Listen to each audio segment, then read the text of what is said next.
амандасу әдептіліктің белгісі. Сондықтан балалар орнымыздан тұрып, қонақтармен амандасып алайық.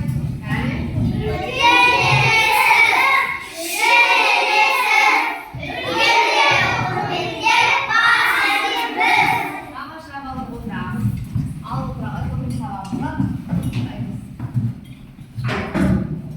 Ал балалар көзіміз жұмамыз бәріміз. Қазір менің дыбыс естілетін. Тыңдаймыз.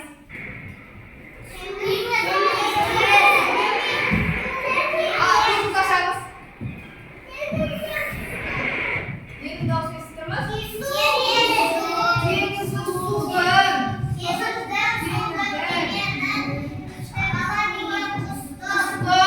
Кеменің дауысын білдіргіле. Осы балалар бүгінгі сабағымыз Кеме, Ермек Өтетілеуұлы деген ақынның Кеме деген өлеңімен танысамыз. Ал балалар, бері қараймыз. Қазір өлеңді мен сіздерге оқып беремін. Міне кеме, мінем менде, самарға алыс шығамын, теңіз сырын ұғамын. Сол серттей жан достардай бізден қалмай, шағалалар шашамастан шарқырады. Сағымданған бұлдыраған түзде шалғай, кемемізді жағалаулар шақырады. Балалар өлең не туралы екен? Кеме туралы екен. Және сапарға шыққан бала туралы екен. Және құс шағалады дұрыс айтасың, құс туралы екен. Кемемен жағаласып қандай құс ұшып жүр дейді? Сағымданған бұлдыраған түзде шалғай дегеніміз өте алыс деген мағынаны білдіреді. Тамаша. Ал балалар, тағы тыңдайықшы, мынау менің дауыс екен.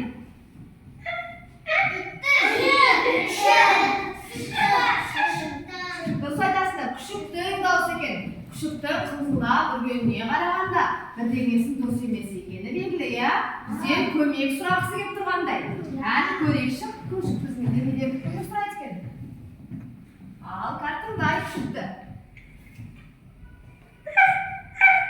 Балалар, маған сендердің көмектерің қатты қажет. Мына мультикаяны көрсеңдер, берін сүйесіңдер балалар. Маған көмектесіңдерші, сендер ақылдысыңдар ғой. Ал балалар, күшікті не сұрақты? Иә, күшікке көмектесеміз ба? Иә, күшікке көмектесеміз ба? Қазір біз оның келесі мультикаяны көрейік. Күшік қандай көмек сұраған екен бізден? Көреміз.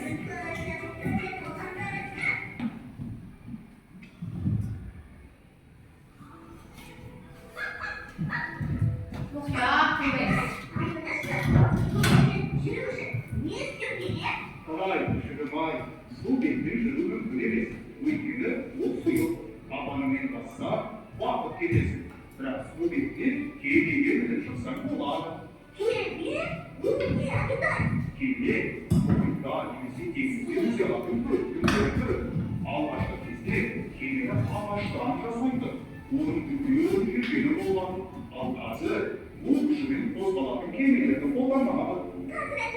Мен баламда кеменің сөйлеуін іздеп көрейін. Сонда осындай кемемен саяхаттауға бола ма? Иә, күшігім, болады. Ой, қандай тамаша! Сәлем, күшігім. Сәлем, достым. Не көмектесеңіз жоқ? Анашым, сандалғақтан сонда жасап берейін деп еді. Бірақ ол көлдің арғы бетінде өседі. Біз жүзе алмаймыз ғой. Арғы жағаға қалай жетеміз? Дәнді сорлап шапмайтын болды.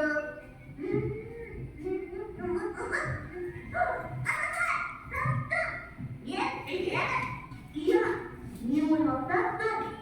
Бізге керемет көмектеседі. Міне, қараңыз достым.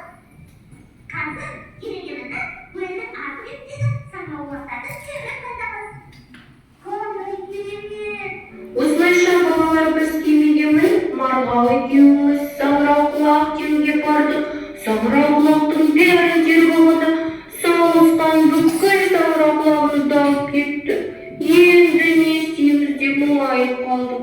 Балалар, сендер ақылдысыңдар ғой, бізге көмектесіңдерші. Бізге салысқан біраз тапсырма берді.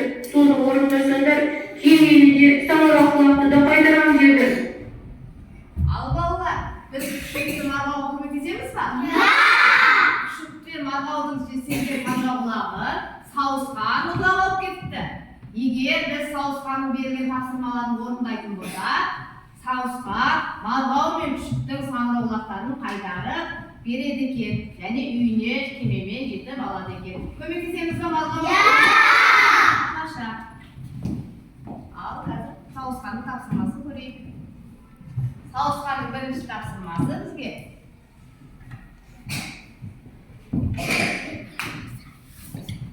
міне, біз көліктер, әуемен де әуемен ұшатын көліктер бар екен, жерде жүретін көліктер бар екен, және суда жүретін көліктер бар екен. Иә, балалар? Ал әуеде қандай көліктер жүреді? Кім біледі? Айта қойшы.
Ал балалар бірінші топқа екеу ара орындаймыз. Мына жерде көліктердің қайда жүретіні берілген, бізде көліктер берілген. Осы көліктерді әуеде жүретін көлікті әуеге, жерде жүретін көлікті жерге, суда жүретін көлікті суға жабыстырамыз.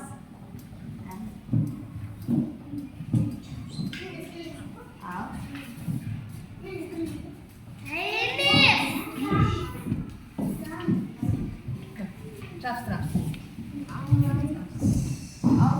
Ал мына топқа, матростар тобына сендер сәйкестендіресіңдер көліктерді сызып бір-бірімен. Қай аспанда жүретін аспанда, жерде жүретін жерге сәйкестендіресіңдер. Ал түсесіңдер. Машина. Ал жасайтын балалар. Жабыстырамыз.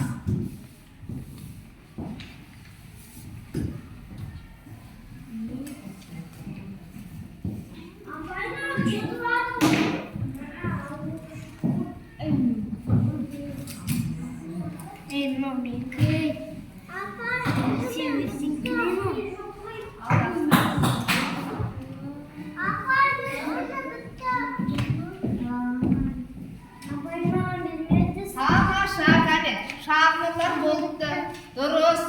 Өте тамаша болған шағын, сол үшін саған өте жақсы деген майы деген. Ерназар да дұрыс депті. Кім екеуі айтында екеуіне сіздерге көріп тұрған майын беремін. Тамаша.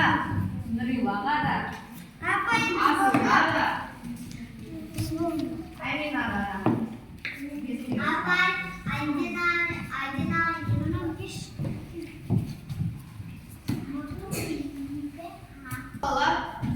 Біз сауысқанның бірінші тапсырмасын дұрыс орындадық. Енді бізге екінші тапсырма беріпті.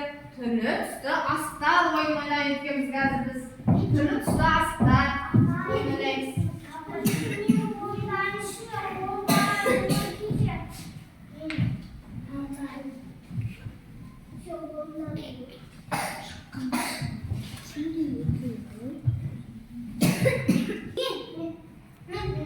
Ал бізде арман келе ғой.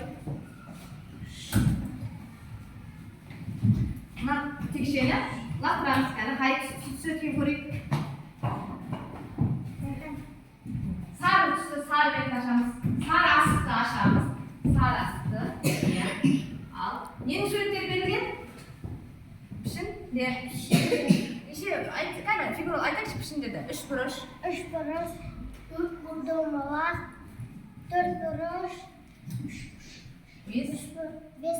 Тамаша. Арман өте жақсы.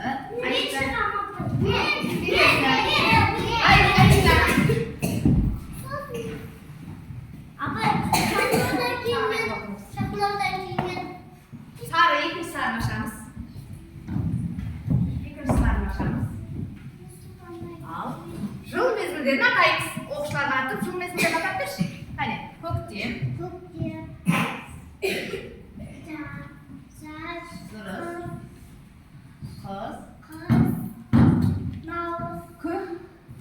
Күз. Тамаша. Төрт мезгіл бар екен, бізде. Керемет.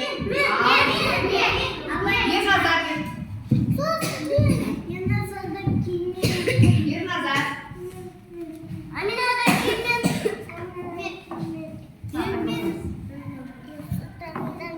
Жасыз ашамыз.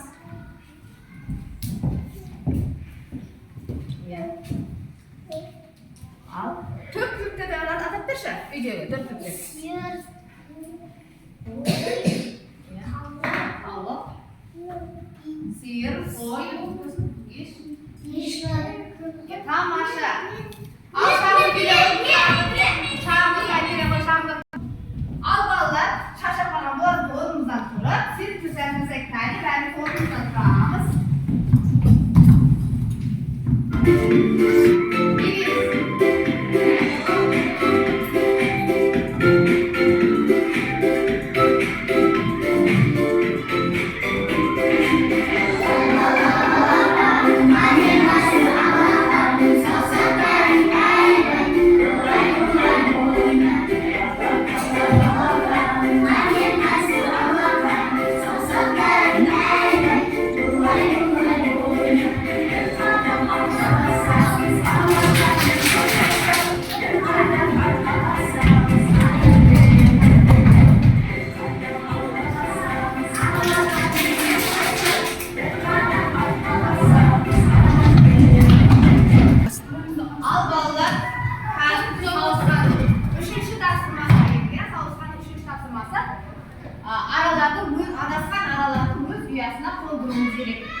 Тамаша, 5 деген араны аламыз.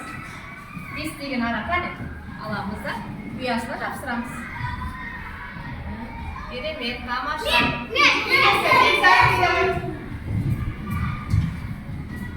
Келе ғой. Ал оқимыз. 4. Тең болып қанша? 4, қосу 5. Тамаша, 9 деген. Аламыз да? Керемет. Алып. Ал 9. Тамаша. Ya керемет. Ал беді Райхан. Райхан.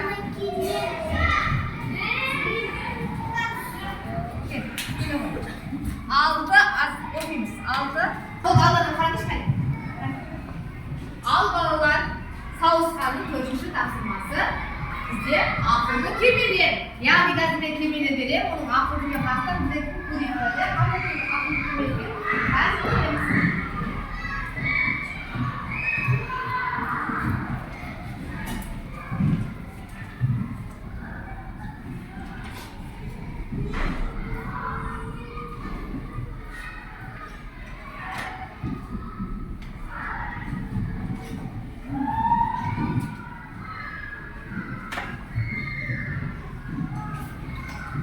Al ballar, қазір кемеге су шашу арқылы ашыға берген оқимыз.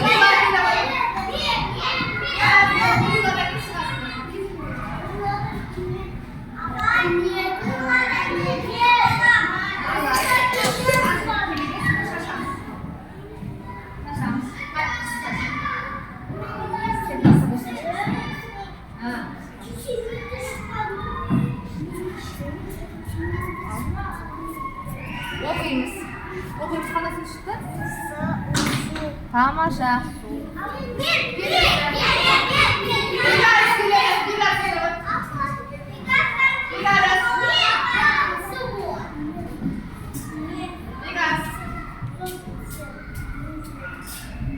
Су шашамыз. Қысамыз. Оқимыз. Тамаша. Ерсұлтан келе ғой. Ерсұлтан келе ғой. Ерсұлтан.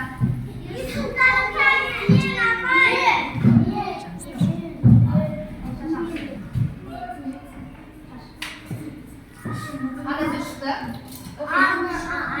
Тамаша. Келесі. Асыл келе ғой. Асыл.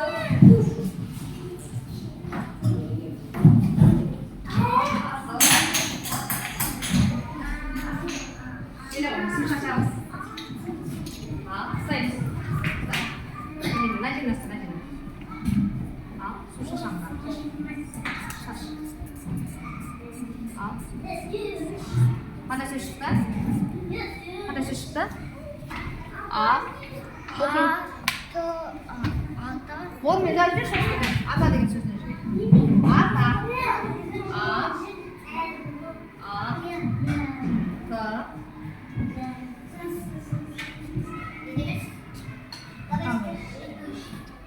Ата, иә? Тамаша. Кетті. Ал балалар, мына кемеде шыққан сөздерді енді бағытып жазып береді тақтаға. Мына сөзді жаз.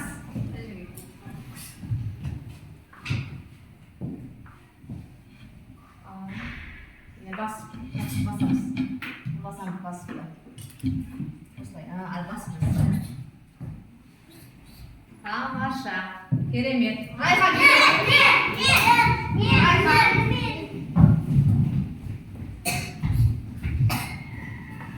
Келесі сөзді жазып, ата деген сөзді жазып жүрген.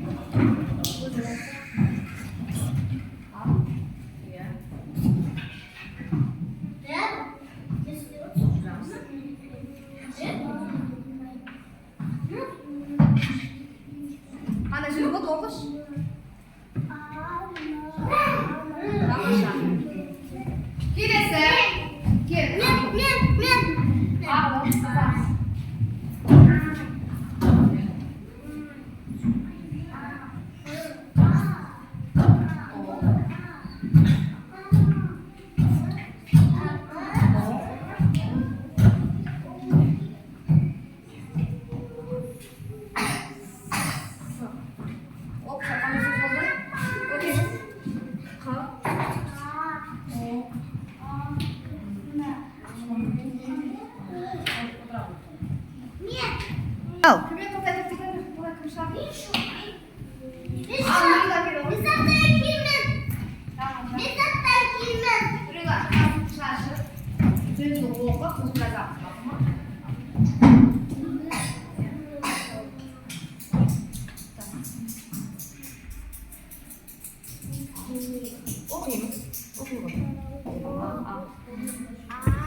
Тамаша, не жаза қойшы кәне.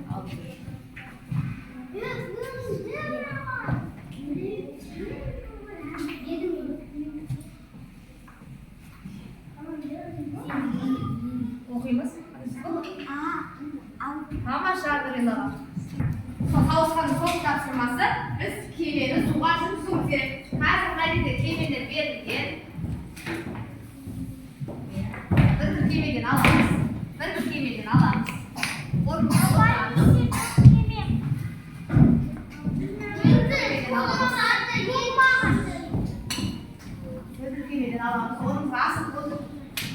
Asıl oturamız.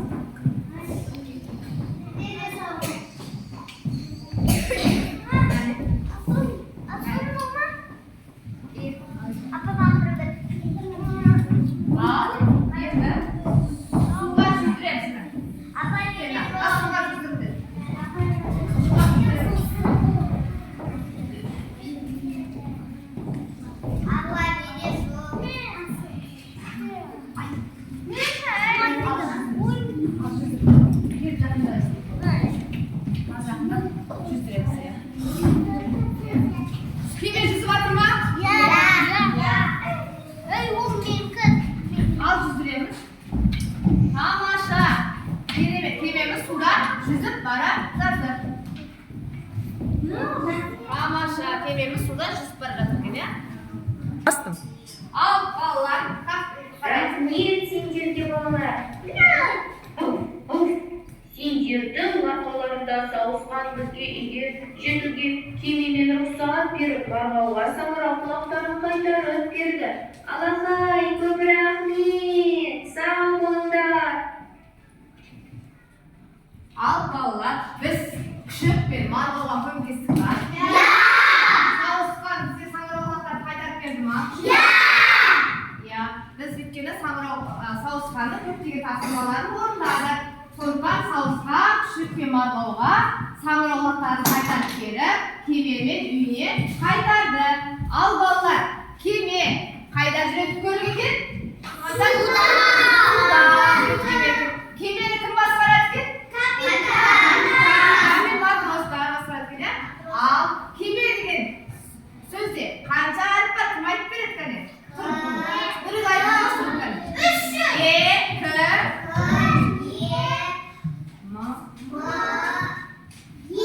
2 кеме буға бір шығады кеме деген сөзді. Неше бу бар екен? Бүгін көптеген көліктермен тастық, суда жүз көліктермен тастық, әуеде, жерде жүретін көліктер бізде бар екен. Болды. Ал балалар, кеме сөзіне келетін к әріпіне келетін тағы қандай сөзді білеміз? Капитан, сосын кімден келетін? Қандай сөзді білеміз? Кеме. Кімден келетін? Ал балалар, суда жүретін көлікте тағы бар айтайықшы.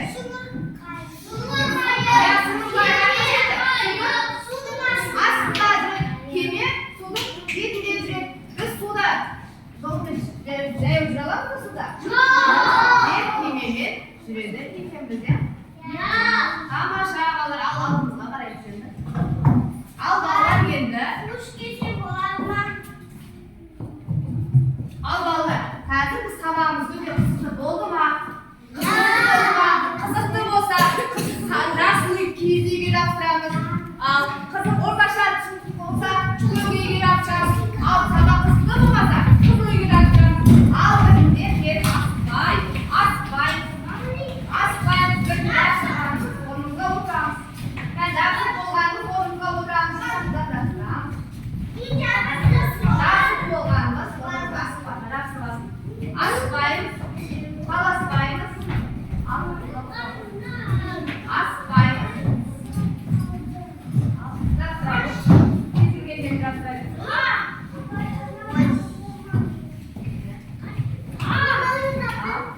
Ол екеуі бірінші сыныпты береді. Кәне балалар,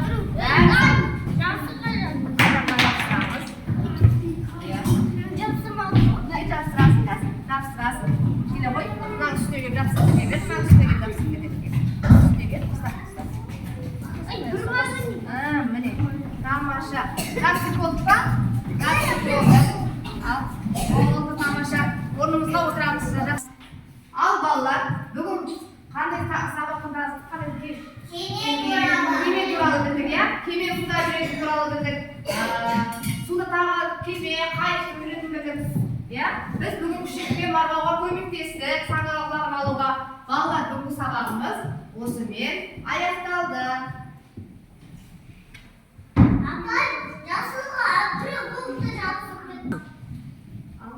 Ал балалар, бүгінгі сабағымыз кеме туралы білдік. Кеме суда жүретін білдік. Бүгінгі сөйлеуді дамыту сабағы, бүгінгі сабағымыз сіздерге ұнады ма?